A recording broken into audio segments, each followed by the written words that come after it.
today's car on the trip is this gorgeous 1980s Aston Martin Lagonda.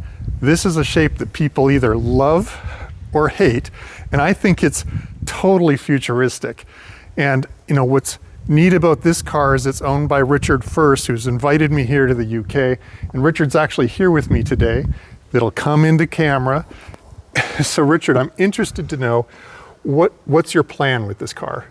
So the car needed an engine rebuild, and it's having that right now. It's a little high. It's riding a little high because there's no engine in it. We did toy with the idea of dropping a V12 in it because frankly, if Aston Martin had had a V12 at the time, they would have put a V12 in their flagship.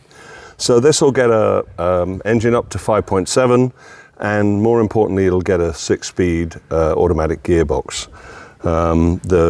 The drawback to all these 70s and 80s cars is many of them are made with automatic gearboxes, Chrysler TorqueFlite, and that consumes about 23% of the power, and we pay a lot more for fuel than you do in America, so that makes a big difference. Right.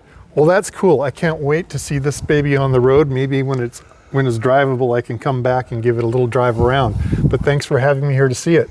We'll have some new cars for next time. All right. Pleasure to have you here. Thank you, Richard. See you in the next video.